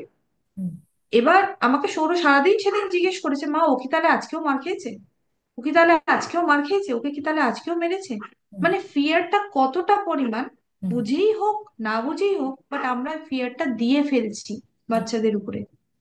এই ফিয়ার গুলো ভবিষ্যতে ওদের ক্ষেত্রে তো খুব একটা ভালো হবে বলে আমার মনে হয় না, খুবই এতটা জানি আমি প্রেশার এক্ষুনি দেওয়া জাস্ট ভিডিওটা যখন কনভার্ট হচ্ছে আমি অভিষেকের সাথে কথা বলছিলাম যে আহ, একটা টাইম পরে সবাই শিখে যাবে। আমাদের পুরো পৃথিবীর গঠন বা আমাদের এই যে ক্রিয়েশনের যেটা রুল, সেই রুল অনুযায়ী সবাই সবটাই শিখে যাবে। আমরাও শিখে গেছি, কিন্তু যারা আমাদের মধ্যেও যারা শেয়ার করতে পারেনি, তাদের জার্নিটা কোথাও 10-12 বছর পিছিয়ে গেছে। আমরা যেটা হয়তো তাদের একটু একটু, স্ট্রাগলটা অনেক বেশি। হ্যাঁ, স্ট্রাগলটা বেড়ে গেছে। এই ক্ষেত্রে আমি আমার অডিয়েন্সদের একটা কথা বলবো, এটা বারবার মনে করিয়ে দেবো। প্যারেন্টিং কিভাবে আরো বেটার হতে পারে, আমাদের পুরো আলোচনার বিষয়বস্তুটা কিন্তু সেটাই। এবং একজন ইন্টারভিউয়ার হিসেবে এটা আমার কর্তব্যের মধ্যে পড়ে যে আমার পর্যবেক্ষণে যে যে ধরনের সমস্যা উঠে এসেছে সেগুলো নিয়ে কথা বলা। আমি কিন্তু ব্যক্তিগতভাবে কারুকেই কোনো রকম ব্লেম করছি না। যদি কোনো অজান্তে আপনাদের দ্বারা এরকম কোনো কাজ হয়ে গিয়ে থাকে, তাহলে অবশ্যই আপনাদের কাছে অনুরোধ করছি যাতে আপনারা তাদের ছায়া হন, তাদের বন্ধু হন, কোনোভাবে তাদের ভয়ের জায়গা না হন। আপনাদের ব্লেম করা কিন্তু কোনোভাবেই সাহিত্য বিজ্ঞানের বা আমার গেস্টের কোনো রকম উদ্দেশ্য নয়। চলে যাচ্ছে আমাদের পরের প্রশ্নে, যেটা দাদাকে জিজ্ঞেস করব। সেটা হচ্ছে যে গল্পের বই পড়ার ইনিশিয়েটিভটা কিভাবে বাচ্চারা নেবে? প্রথমে যদি আমি এখন একটা সাহিত্য ভিত্তিক কোনো কিছু বা বড় গল্প বা উপন্যাস পড়াতে চাই, তা বাচ্চা সেটা ঠিকভাবে নিতে পারবে না এবং সেটা তার বোঝার ক্ষমতার উপর দিয়ে যাবে। হুম। তাই বাচ্চারা যে জিনিসটা প্রথমে মজা পায় সেটা হচ্ছে কমিক্স। হুম। হুম। কমিক্স আছে আজকে, ধরো নারায়ণ দেবনাথের কমিক্স হতে পারে, কি ময়ূর চৌধুরীর কমিক্স হতে পারে। কমিক্সে বাচ্চারা মজা পায় হুম। এবং সেই কথোপকথন গুলো বাচ্চাদের মনে থাকে। যে জানো তো সেদিনে যেরকম ওই পিন্টু পিসে কি বলেছিল, সেটা আমাকে শুনিয়ে দিল। তার পরবর্তী এমনকি ওর সাথে ওর যে বন্ধুটি এসেছিল, হুম। তাকেও যে আমি দুজনকে মিলে, মানে দুজনে মিলে আমার পাশে বসেছিল, দুজনকে যে শুনিয়েছি, তাদের এখন ওটা মনে আছে, ও আবার আসবে গল্প আহা। শুনতে। তো এই যে কমিক্স থেকে ওদের একটা আনন্দ বা একটা গল্পে শুরু হয়, কিন্তু এটা নেশা পর্যায়ে চলে গেলে না একটা মুশকিলও হয়, কত আর না করা যাবে। এই ধরো টয়লেটে যাচ্ছে সেটা সেই কমিক্স নিয়ে, কি খেতে বসেছে পাশে কমিক্স, হ্যাঁ। তো এটাতে একটা সুবিধা হয়, ধরো ওই টিভি দেখার নেশা বা মোবাইলের নেশা এগুলো থাকে না। হুম। না, কমিক্স থেকে আস্তে আস্তে তারপর একটা ওর মতন বয়স উপযোগী যে গল্প, তখন সে গল্পটা পড়া শুরু এটা কিন্তু শুধুমাত্র আমি ভাষা ভিত্তিক বলছি না যে বাংলা ভাষার গল্পই পড়বো, সেটা না। হুম। ও মনে হচ্ছে যে আমি এই বইটা ওই কুট্টি দিদি পড়েছিলাম, এই বইটা পড়ে ও শেক্সপিয়ার নিয়ে কি যেন শার্লক হোমস নিয়ে বসলো। হুম। ওর ছোট ছোট মানে এরকম কিছু খণ্ড আছে, হুম। কি রামায়ণ মহাভারত, সেটা বাংলাতেও বা ইংরেজিতেও, এগুলো আবার একটু পড়লো। তো একটা নির্দিষ্ট সময়, যে সময়টা পড়ার বইয়ের বাইরে, যে সময়টা ও গল্পের বইয়ের জন্য সময় দেয়। হুম। তো এই সবকটার একটা সময় থাকা দরকার, যে এই সময়টা পড়াশোনা করবে, এই সময়টা গল্পের বই থেকে সময় দেবে। তবে যেহেতু পড়ার আগ্রহটা তৈরি হয় কিন্তু এই গল্পের, মানে গল্পের মাধ্যমে বোঝা বা শেখা, হুম। সেটা গল্পের বই হতে পারে, পাঠ্য বই হতে পারে। হুম। পাঠ্য বই যদি কোনো শিক্ষক তাকে সেই মতন করে বুঝিয়ে দিতে পারেন, সে কিন্তু জীবনেও ভুলবে না। ঠিক কথা। সেখানেই শিক্ষকের কৃতিত্ব। একদম। সেটা স্কুলে হোক, প্রাইভেটে হোক। হুম। এবং সেটা শুধুমাত্র ওই নম্বর ভিত্তিক হবে তা না। পরীক্ষায় এটাতে এই 10-এ তোমাকে এই পেতে হবে, তুমি এই লিখে দেবে, হুম। তাহলেও জীবনেও মনে রাখতে পারবে না। সেটা একদম। যদি কিছু উদাহরণ সহকারে ধরে নেওয়া গেল, ওইখানটায় কোনো একটা পরিচ্ছেদে অমুক একটা প্রসঙ্গ উঠে আসলো, তাহলে তার সম্বন্ধে আরো কিছু বললাম, তাহলেও তো আগ্রহ তৈরি হবে। বাবা, এক- তাহলে এইখানটায় রাসবিহারী বসু, তাহলে রাসবিহারী বসু এরকম ছিলেন, তখন তার একটা জানার ইচ্ছে থাকলো। সেটা সেই সময় সেই মুহূর্তে শিক্ষকের কাছে জানলো, বা নিজেরও একটা ইচ্ছে থাকলো যে পরে তার সম্বন্ধে আরেকটু জেনে নেবে। ঠিক এই কথা। আর কি। মানে সংক্ষেপে এক্সট্রা ইনফরমেশন কিছু দেওয়া, মানে বইতেই পড়ার বইতেই যা থাকছে সেটা বাদেও এক্সট্রা ইনফরমেশন কিছু দেওয়া। আর গল্পের বই পড়া শুরুর জায়গা থেকে যেমন ও কমিক্সের কথাটা বললো, ঠিক সেরকমই আমি আরেকটা জায়গা বলবো। সেটা হচ্ছে খুব ছোট বাচ্চা, মানে একদম ছোট্ট যারা, তাদের ক্ষেত্রে বলছি, তারা তো কমিক্সটাও তখন অতটা বুঝতে পারে না। হুম। একদম ছোট্ট বাচ্চাদের পিকচার বুকস, বোর্ড বুকস যেগুলো হয়, হুম। সেগুলো দিয়ে তাদেরকে কিন্তু পড়ানো শুরু করাটা একদম ছোট্ট বলছি আমি, মানে তোমার রাদার 1.5 বছর এরম টাইম থেকে, হুম। বুঝুক না বুঝুক, পিকচার বুকস, বোর্ড বুকস গুলোতে তো বড় বড় ছবি থাকে, একটা বড় অ্যাপে লেখা, শুধু একটা হুম। এ লেখা বা শুধু এপিপিএলই লেখা, হুম। তাতে কিন্তু পরোক্ষভাবে বাচ্চারা অ্যালফাবেটস চিনে যাচ্ছে, হুম। ফ্রুটস ভেজিটেবলস চিনে যাচ্ছে। আবার পড়ার যে একটা আগ্রহ, যে বইতে এত কিছু থাকে, টিভিতেই শুধু থাকে না, সেটা মানে আমি কিন্তু সৌরভকে এভাবেই করিয়েছি। হুম। এবং তার পরবর্তীতে ওর যে একটা খুব পছন্দের ইয়ে ছিল হচ্ছে পেপা পিগ, এবং আমি নিজে আগে হুম। পেপা পিগ দেখে বুঝেছি যে পেপা পিগে অ্যাকচুয়ালি কি কন্টেন্ট আছে, যে সেটা ওর দেখবার জন্য অ্যাপ্লিকেবল কিনা এবং সেটা থেকে ও কিছু শিখতে পারবে কিনা। হুম। দেখে যখন আমি দেখেছি যে না, ওর কন্টেন্ট ভালো, এবং সেটা রিলেটেড, পেপা পিগ রিলেটেড অনেক গল্পের বই আছে। আমি ওকে কিন্তু প্রথম পেপা পিগের বড় বড় লেখা গল্পের বই কিনে দিয়েছিলাম, হুম। বোর্ড বুক ছিল। যেটা থেকে ও একটা বেশ ইন্টারেস্ট পেয়েছিল যে বইতেও তাহলে গল্প থাকে, সেইটা ধরেই কিন্তু ওর পড়া শুরু, গল্পের বই। তারপরে তো ধরো আস্তে আস্তে মানে প্রথমেই বড় বই না দিয়ে এমন কিছু বই দেওয়া যেটা তারা নিজেদের সাথে রিলেট করতে পারে বা তাদের হ্যাঁ, ভালো লাগার সাথে রিলেট করতে পারে। যেমন ওই বাংলা বা অন্য কোনো ল্যাঙ্গুয়েজের ক্ষেত্রে কমিক্স বলো, বা ইংরেজির ক্ষেত্রে, ইংরেজিতে তো ভ্যারাইটি অনেক বেশি পাওয়া যায়, যার যেটা ভালো লাগে। এইটা বলতে আমি ছোট্ট একটু অ্যাড করে দিচ্ছি। হুম, আমি হুম, মাঝখানে ওকে যেটা করতাম, যেটা ও ভালো হবে, কিন্তু ওই সময়ের একটা ভাব তো, স্কুল থেকে ফিরে এসে যে সময়টুকু পায়, কোনদিন আমার সঙ্গে খেলে, সাধারণত খাবার সময় মোবাইল চলে না, কিন্তু আর তো সময় পায় না। তো সেই সময়টা সত্যজিৎ রায়ের গল্প, হুম, যেগুলো আহ, ছোট ছোট গল্প নিয়ে যখন সন্দীপ রায় করেছেন সেটা, প্লাস সেটার আবার যে গল্প আছে, তাহলে গল্পটার সাথে ওটা ছবিটা রিলেট করতে পারতো। হুম, খুব সম্প্রতি ব্যোমকেশ বক্সীর লোহার বিস্কুট যেরকম আমরা রাজীব কাপুরের দেখলাম, আমরা নিজেরা গল্পটাও পড়েছি, তখন বাবা এটা তাহলে এরপরে এটা আছে। হুম। হ্যাঁ, হ্যাঁ, হ্যাঁ, এরকম ব্যাপার। খুব মানে এই পুরো ইন্টারেস্টিং। প্রসঙ্গটা ছোট বাচ্চা এবং একটু বড় হলে মানে বই ধরানো মানে বই পড়ার নেশাটা শুরু করতে হবে ছোটবেলা থেকে, বোর্ড বুকস দিয়ে। এবং একদম। সে পড়তে চাক বা না চাক, আমি অনেক আমার ফ্রেন্ডসদের মুখেই শুনেছি, আমার বান্ধবীরা বলে ও তো পড়তে চায় না। আমরা কোনো হুম, ব্যাপার না, রেখে দে না পাশে, হুম, দেখতে থাকুক। আরে একদিন দেখবে না, দুদিন দেখবে না, 4 দিনের দিন ঠিক একবার উল্টে দেখবে, অবশ্যই। কিন্তু একবার মজা পেলে পরে তখন আর ছাড়বে না। তখন আর আর ছাড়বে না। ম্যাক্সিমাম এখন অনেকেই বলে না বই, গল্পের বই পড়ে না, মোবাইল দেখে। হ্যাঁ, কেন আমার দেখে? কারণ পার্সোনালি এটা মনে হয় যে বইটার আকারটা এরকম বানানোর হয়তো একটা কারণ ছিল।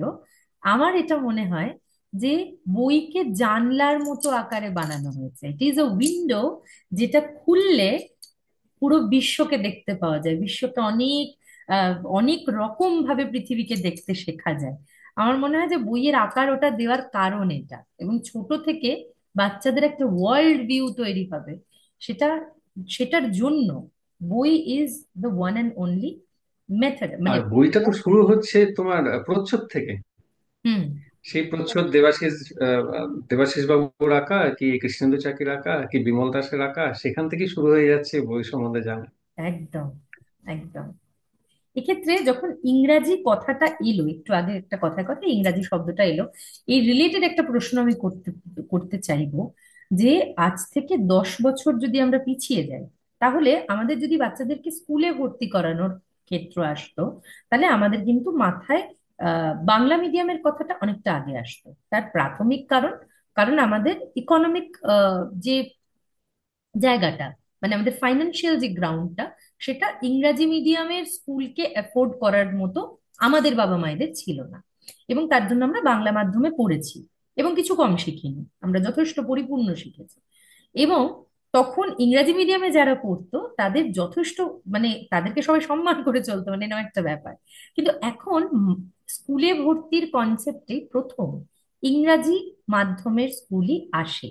বাংলা মিডিয়ামে ভর্তি করানো হয়েছে এইরকম কিন্তু খুব কম ছাত্রছাত্রী আমি শেষ 5 বছরে পেয়েছি, বাংলা মিডিয়ামের ছাত্রছাত্রী। এটার প্রথম প্রশ্ন হচ্ছে যে এটার কারণ কি, কেন মাধ্যমটা এত ইম্পর্ট্যান্ট হয়ে গেল। আর দ্বিতীয় কারণ হচ্ছে, যদি ইংরাজি মাধ্যমে আমি পড়ে থাকি, তাহলে বাংলার প্রতি জেনারেলি 90% স্টুডেন্টের ছোট থেকে একটা অনীহা তৈরি হচ্ছে। এটা কেন? না, এইখানটায় একটা ব্যাপার হচ্ছে, তুমি একটা জিনিস শেখা, তার সাথে হাতে কলমে সেটার ব্যবহার, হুম, এই দুটো জায়গার মধ্যে যদি তফাৎ থেকে যায়, হুম, তাহলে তুমি হাতে কলমে যে ব্যবহারটা, সেটার উপরে বেশি জোর দেবে, কারণ তার উপরে ভবিষ্যৎটা নির্ভর করছে। হুম, এছাড়া যে ভাষা শিখলে তোমার একটা বিশ্বের দরজা উন্মুক্ত হয়ে যাচ্ছে, হুম, তোমার যে কোনো পরিসরে তুমি মানে তুমি ঢুকতে পারছো, হুম, সেই জায়গাটা সম্বন্ধে জানতে পারছো, এটাও একটা কারণ। আরেকটা জায়গা যেটা আমার নিজের মনে হয়েছিল, যখন আমি কলেজে ঢুকি, সেই সময়টা দেখতাম আমরা বাংলা মাধ্যমে পড়াশোনা করে আমাদের আত্মবিশ্বাসের অনেকটা অভাব ছিল। হুম। এবং প্রেজেন্টেশনের জায়গাটার জন্য, হুম, অর্থাৎ আমরা নিজেকে প্রেজেন্ট করতে পারতাম না। আমরা জানতামই না যে এরকম ভাবে প্রেজেন্ট করতে হয় নিজেকে। একটা ভুল উত্তর দিয়েও কি করে ফুল মার্কস পাওয়া যায়, এরকম আমরা তখন জানতে পেরেছি। শুধুমাত্র তখন মনে হচ্ছিল, আরে বাবা, তখন ওই একটা টার্ম চলে আসে না, বাবা কি স্মার্ট। হুম, হুম। যে আমি তাকে মানে আমারই এক বন্ধু, তাকে বললাম, আরে তুই এই উত্তরটা দিচ্ছিস, এটা তো এই উত্তর নয়। হুম। আরো কত জিনিস জানা গেল, মানে ওরা দেখা যাচ্ছে যে এটা আমি এরকম ভাবে তুলনা করাটা হয়তো ঠিক হবে না, কিন্তু আজকের দিনে যদি দাঁড়ানো হয়, দেখা হয়, তাহলে দেখা যাবে যে সরকারি মাধ্যমে যে বাংলা স্কুলগুলো আছে, হুম সেখানে ক্লাস বা সেখানের পরিবেশ বা সেই স্কুল চালানোর মতন বা সেই শিক্ষা ব্যবস্থাটাকে এগিয়ে নিয়ে যাওয়ার মতন যে একটা মানে নিজেদের দিক থেকে একটা উদ্যোগ, সেই উদ্যোগের যথেষ্ট অভাব। হুম।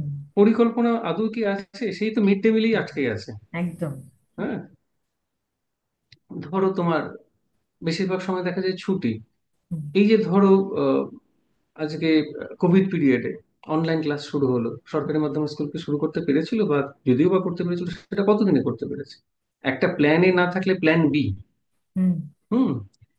এই যে জায়গাগুলো যথেষ্ট অভাব রয়েছে, অর্থাৎ একটা পাঠ্যক্রম চালিয়ে নিয়ে যাওয়ার জন্য যে সদিচ্ছা, হুম সেই সদিচ্ছার জন্যই আমরা আজকে কিন্তু এরকম ভাবে ইংরেজি মাধ্যম স্কুল এবং ভবিষ্যতের কথাটা মাথায় রেখে, যে হুম। আজকে যদি ভালোভাবে পড়াশোনা নিয়ে ভবিষ্যতে দাঁড়াতে হয়, সেই মূল্যায়ন কারা দেবে?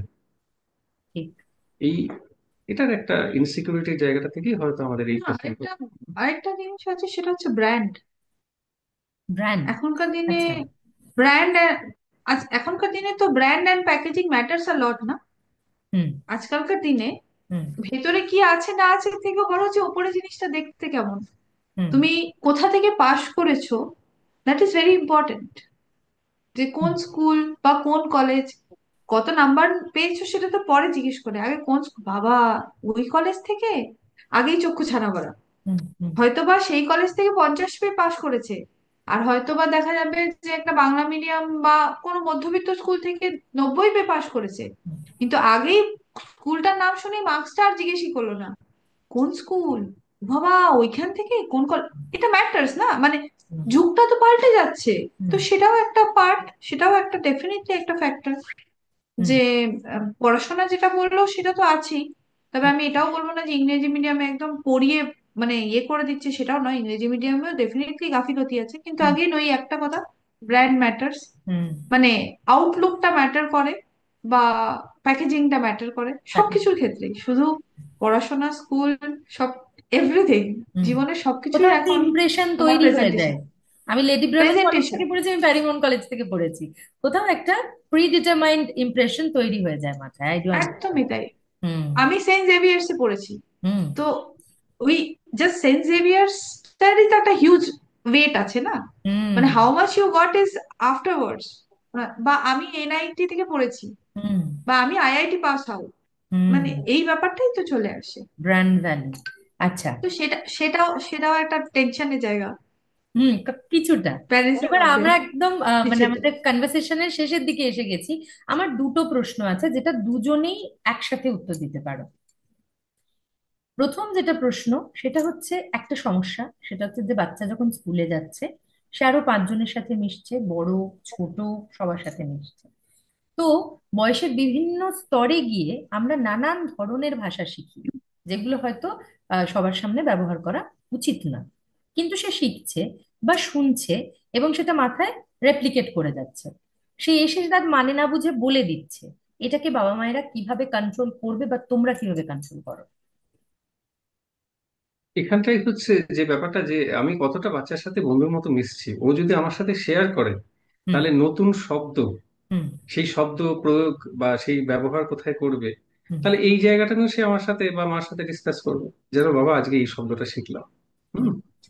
আমাদেরও কিছু বাঁচিয়ে বাঁচিয়ে তাদের শিখিয়ে রাখা দরকার, যে দেখো বাবা, এই জিনিসগুলো কিন্তু আমরা আমাদের যে ব্যবহারিক প্রয়োগে এটাকে রাখি না, এটাকে আমরা স্ল্যাং বলি, আমরা বলি।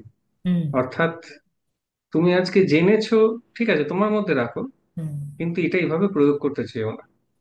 যেমন আমি সৌরকে সেদিন স্কুল থেকে আস্তে আস্তে বলছিলাম যে দেখো, ছোটবেলা থেকে সবাই, সবার মধ্যে একটা ভালো খারাপ বোধ দুটোই তো থাকে।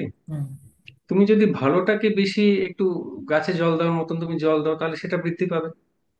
তুমি যদি সেটাকে চেপে রাখো, তুমি যদি, তাহলে দেখা যাবে বাজেট আস্তে আস্তে বাড়তে থাকছে। হুম। তাহলে তুমি কি সেটা চাও? ঠিক। হুম। তো সবার আগে ওই শেয়ারিংটা হলেই মনে হয় এই সমস্যাটার সমাধান অনেকটা হয়ে যায়। একদম। শেয়ারিং ছাড়াও আরেকটা জিনিসও হচ্ছে ফলো করা। যেমন আমি সৌরর ক্ষেত্রেই দেখেছি অনেক সময় অনেক শব্দই শিখে আসে, হুম বাট ওর নিজেরও খেয়াল থাকে না যে ও হুম সেটা শিখেছে, হুম সুতরাং সেটা শেয়ার করার ব্যাপারটাও আসে না। হুম অনেক সময় কোনো এক্সাইটমেন্ট কনভারসেশনে ও সেই কথাটা বলাতে বা সেই শব্দটা যখন ও বলে, তখন আমি ধরতে পারি যে ওই কথাটা বলেছে, যেটা হুম। ওর নিজের নয়, ও কোথাও থেকে নিয়েছে। শুনেছে, তো হ্যাঁ। তখন হয়তো ওকে আমি, হ্যাঁ, তখন তবে আমি ওকে বললাম। এখানটা একটা ছোট্ট বলে রাখি, হুম। কমিক্স পড়া না আরেকটা বিপদও আছে। ধরো হ্যাঁ হ্যাঁ এইবার এটা বন্ধুদের ওপর যখন অ্যাপ্লাই করে দেয়, হ্যাঁ ধরো মর্কট, হ্যাঁ হ্যাঁ এই তো নারায়ণ দেবনাথের বাটুলের বলো ভাদা বোধ একটা কমন একটা বেল্লিক এ দিল অ্যাপ্লাই করে। হ্যাঁ এবার সে তো অত জানে না, সেই দিল ম্যামকে নালিশ করে। হ্যাঁ। সেই জায়গাগুলো একটু শিখিয়ে রাখতে হবে। না না, এটা খুব মানে মানে খুবই সমস্যা, মানে যেগুলো ফেস করতে হয় এগুলো। আর আমার শেষ ছোট যেটা ছোট প্রশ্ন। জিনিস হুম, বলো বলো, বলো না। না, বলো, ছোট ছোট জিনিস হ্যাঁ, বাট ফেস করতে হয়। ফেস করতে হয়, হ্যাঁ। তো আমার শেষ যেটা প্রশ্ন, অ্যাজ এ টিচার, আমি ধীরে ধীরে বিভিন্ন পড়াশোনার ধরন ধাঁচ এবং স্কুল কালচারটা ফলো করছি। আমার মনে হয় বছর 50 আগে স্কুলে যাওয়ার প্রয়োজনীয়তাটা যেটা ছিল, আজকের দিনে দাঁড়িয়ে স্কুলের পরিবেশ এবং সেখানের কালচার, মানে সমস্ত রকমের কালচার, সংস্কৃতি, সেটা বদলে গেছে, স্কুল কলেজ সব রকম। তো আমার মনে হয় কোথাও যেন আবার হোম স্কুলিং বিষয়টা উঠে আসলেও আসতে পারে আগামী কিছু সময়ের মধ্যে। হোম স্কুলিং কনসেপ্টটাতে তোমাদের কি বিলিফ আছে? যদি থাকে তাহলে কেন? সেইটা নিয়ে আমি প্রথমে বলি। আমি কয়েক মাস আগে না কয়েক বছর আগে দেখেছিলাম হুম যে একটি ছেলে এরকম বোধহয় তাকে স্কুল থেকে বাবা মা ছাড়িয়ে দিয়ে তাকে বাড়িতে পড়াশোনা করার ব্যবস্থা করা হয়েছিল, এবং সে খুব ভালো সাইন করেছিল, ভালো রেজাল্ট করেছিল। হুম হুম। এখন প্রশ্ন হচ্ছে, একটা জিনিস শেখার সাথে যদি প্র্যাকটিক্যালি সেটার সাথে রিলেট করতে হয়, তাকে তো বাইরে বেরোতেই হবে। একদম। হুম অর্থাৎ স্কুলে যে শেয়ারিংটা হবে বন্ধুদের সাথে, সেই শেয়ারিংটা বাড়িতে বসে কিভাবে সম্ভব? হুম নিজের বন্ধুদের সাথে হতে পারে, তার জুনিয়র যারা আছে তাদের সাথে হতে পারে, তার উপরের যারা সিনিয়র যারা আছে তাদের সাথে হতে পারে। হুম কোনো ব্যাচে গিয়ে আড্ডা মারাও যেরকম হয়, আবার শেয়ারিংটা হয়। হুম তো সেই জিনিসটা বাড়িতে বসে কিভাবে সম্ভব? তাহলে বাড়িতে বসে কিন্তু ওই আহ, সেই স্কুল রিলেটেড বা ওই জায়গাটা, ওই লক্ষ্যটাকে মাথায় রেখেই পড়াশোনা করে যাওয়া। হুম অর্থাৎ ধরে নেওয়া যাক যে আহ, সে বাড়িতে যদি থাকে, তাহলে যে স্কুলে যে সময়টা দিত, হুম তাহলে স্কুলের সময়টাও তাকে বাড়িতেই দিতে হচ্ছে। হুম হুম তাহলে যদি 10-12 ঘন্টা এই পুরো সময়টা সে বাড়িতেই থাকে, তাহলে পরিবেশ থেকে যে শেখার যে জায়গাটা, সেই জায়গাটা কোনো জায়গায় খামতি থেকে যাবে না তো? ঠিক কথা। সে হয়তো খুব ভালো রেজাল্ট করলো। হুম কিন্তু আমি বেশ কিছু ছেলের ক্ষেত্রে দেখেছি, তাদের বেশ বড় বয়সে পার্সোনালিটি ডেভেলপ করেনি। অর্থাৎ সে কথা বলতে গেলে তাকে হয়তো তার সাবজেক্টটা ধরিয়ে দিলে সে আমাকে শিখিয়ে দেবে, হুম কিন্তু তাকে যদি তার কোনো একটা ডিসিশন নিতে সে ভয় পাচ্ছে। হুম হুম, সে একটা কথা বলার মধ্যে একটা আত্মবিশ্বাসের অভাব রয়েছে। হুম। এই জিনিসটা, এটা আমার ক্ষেত্রে কিছুটা সন্দেহ রয়েছে যে এই জিনিসটা কতটা, কিভাবে পরিবেশ থেকে দূরে সরে থেকে কতটা শেখা সম্ভব। খুব ভ্যালিড, খুব ভ্যালিড। আর মানে তোমার? দাদা, হ্যাঁ, দাদা তো বলেই দিল জায়গাটা। আর আমারও সে মানে দেখো, স্কুল মানেই তো কিছু তো বন্ধু বান্ধব, খারাপ খারাপ ভালো মিলেই তো স্কুল। হুম মানে সবই ভালো থাকবে সবই খারাপ থাকবে তা তো নয়। কিন্তু এই ছেলেবেলায় আহ ক্লাস বাঙ্ক করে আমি একটু মাঠে খেলে এলাম, বা বেলটা পড়ে যাচ্ছে, চল চল ছুটে ছুটে যাই রে ক্লাসটা, না হলে ম্যাম ঢুকে যাবে। এই যে আনন্দগুলো, এই আনন্দগুলো তো হোম স্কুলিং এ থাকছে না। হুম। তো এগুলো তো কিছু তো থাকতে হবে ভবিষ্যতে গল্প করার জন্য। যে একদম। জানিস তো আমি ছোটবেলায় এটা করেছিলাম, এই জন্য স্যার এসে পিটিয়েও ছিল বা হুম বকেও ছিল, বা ওই গার্ড আঙ্কেলের কাছে খুব বকুনি খেয়েছিলাম রে, ক্লাসটা ফাঁকে বেরিয়ে গেছিলাম বলে। এই যে জায়গাগুলো, এগুলোর মানেই তো মানে স্কুল মানেই যে, এখন যদিও স্কুলের পরিবেশ অনেক পরিবর্তন হয়েছে হুম। যেমনটা তুমি বললে, বাট তার মধ্যেও তো কিছুও কিছুও তো আছে যেটা অবশ্যই, মেমোরিজ হয়ে অবশ্যই, থাকবে, অবশ্যই। মেমোরিজ হয়ে থাকবে। একদম। আর প্র্যাকটিক্যালি একসাথে কোনো ওই ল্যাবে গিয়ে একসাথে প্র্যাকটিক্যাল করব, আর একসাথে কোনো এক্সপেরিমেন্ট করব, আর তোর এক্সপেরিমেন্টটা হলো আর আমার এক্সপেরিমেন্টটা হলো না, তাহলে আমি কি ভুল করলাম, ওখানে বসে যে ডিসকাশন, সেটার একটা আলাদাই মজা। মানে একদম। নিজেদের, আমার নিজের নিজের ছোটবেলাটাও মনে পড়ে যায়, এই তোরটা হলো আমারটা হলো না, তো তোরটাই ধুয়ো বেরোলো আমারটাই তো ধুয়ো বেরোলো না, এই যে ব্যাপারটা, এগুলো তো আর মানে হোম স্কুলিং এ হয়তো পারিপার্শ্বিক ভাবে ওরা দেয় ওই জায়গাগুলো করার জন্য, হ্যাঁ, বাট এই আনন্দটা কতটা পায় আমার ঠিক মানে অতটা সত্যিই জানা নেই। কিন্তু সত্যি। মনে হয় স্কুলে যেন এগুলো পাওয়া যাবে, গ্যারেন্টিড যে স্কুলে এগুলো পাওয়া যাবে, তার মানে শেষ পর্যন্ত মানে আমরা নর্মাল এই স্কুল। সিদ্ধান্তে পৌঁছলাম যে সমস্ত কাজেই ভালো খারাপ আছে, 100% ভালো প্রোভাইড করা ছেলে মেয়েদের জন্য আমাদের পক্ষে সম্ভব নয়, আবার 100% খারাপ পর্যন্ত তাকে পৌঁছে দেওয়াটা আমাদের কাজ নয়। তো we need to learn the balance. এবং সেই ব্যালেন্সটাই কিন্তু একমাত্র আজকে যত রকমের প্রশ্ন ছিল, এবং বলা যেতে পারে আমাদের আগাম, সরি, আমাদের আগের যা যা পডকাস্ট হয়েছে সব ক্ষেত্রে কিন্তু আমরা ওই একটা পয়েন্টে এসেই পৌঁছেছি যে আপনাকে, যদি আপনার বাচ্চাকে একটা সঠিক দিকে এগিয়ে নিয়ে যেতে হয়, তাহলে আপনাকে যেটা শেখাতে হবে সেটা হচ্ছে ব্যালেন্স। কোন পয়েন্টে এসে দাঁড়িপাল্লার মানে কাঁটাটা ঠিক মাঝখানে থাকবে, এটা শেখানোটাই জীবনের কাজ, এটা শেখানোই সাহিত্য বিজ্ঞানের কাজ। Thank you so much. আমার আমার দেখা সব থেকে সাকসেসফুল প্যারেন্ট। আমি একটু আমার ছাত্রকে দেখাতে চাই সবাইকে। ছাত্র কি কাছাকাছি আছে? হ্যাঁ, ছাত্র এক পড়া নাড়ছে। সেকেন্ড হ্যাঁ, হ্যাঁ, আনছি। একদম একদম। অনেকক্ষণ দরজা বন্ধ তো, ছাত্র পড়া নাড়ছে। সৌরভ,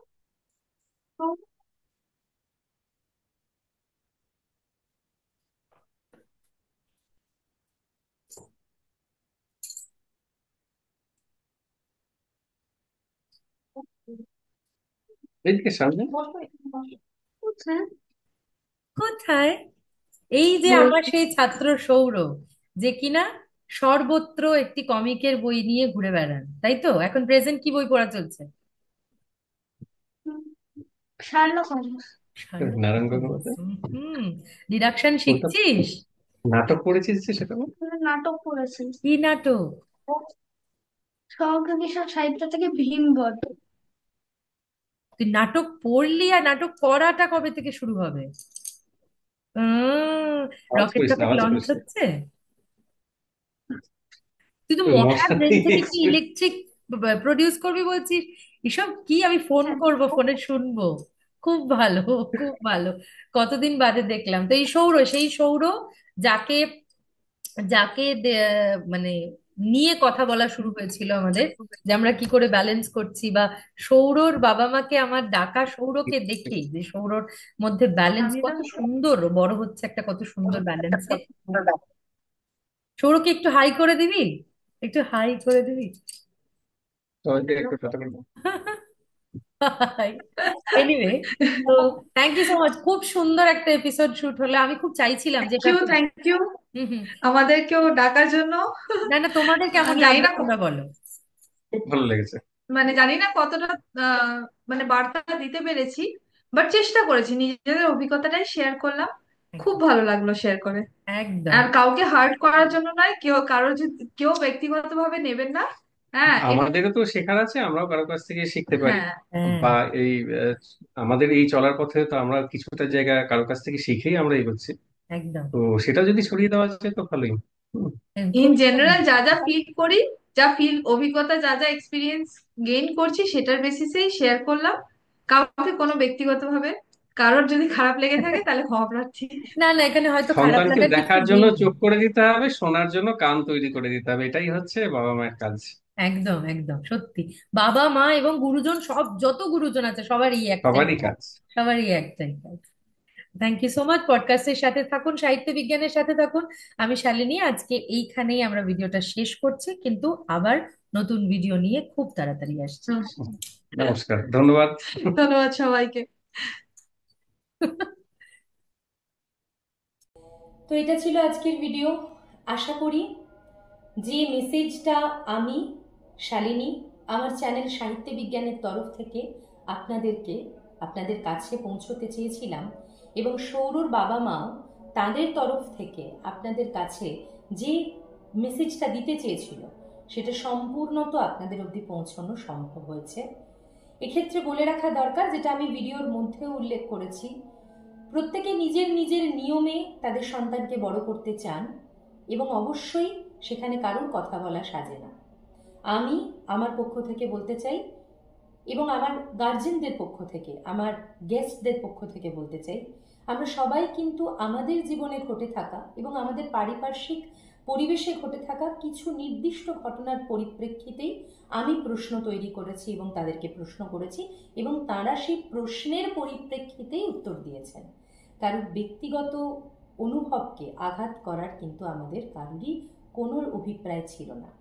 আপনারা আপনাদের সন্তানকে সুস্থভাবে বড় করুন এবং একটা একটা করে সন্তান যদি সুস্থভাবে বড় হয় তাহলে আপকামিং যে সমাজটা আসবে, যে দিনগুলো আসবে, সেটা বিশৃঙ্খল হবে না, উচ্ছৃঙ্খল হবে না, অনেক গঠনমূলকভাবে একটা সমাজ তৈরি হবে। সেটাই তো আমরা সবাই চাই। এইভাবে আমরা এগিয়ে নিয়ে যাব আমাদের পডকাস্ট সেশন। আজকের মতো আরও গঠনমূলক বিষয় আলোচনা নিয়ে আমরা এর পরেও থাকব। তাই জন্য যদি আপনার ভালো লাগে আমাদের আলোচনা, আমাদের চ্যানেলটা সাবস্ক্রাইব করতে হবে। আমাদের চ্যানেলের নাম সাহিত্যে বিজ্ঞানে, SAHITTYE সাহিত্যে, এবং বিজ্ঞানে BIGGYANE, এটা আমার চ্যানেলের নাম। কাইন্ডলি সাবস্ক্রাইব করবেন, শেয়ার করবেন যদি আপনার মনে হয় এই চ্যানেলটা ভবিষ্যতের জন্য, ভবিষ্যতে সমস্ত মানুষের জন্য উপকারী। ততক্ষণের পর্যন্ত ধন্যবাদ।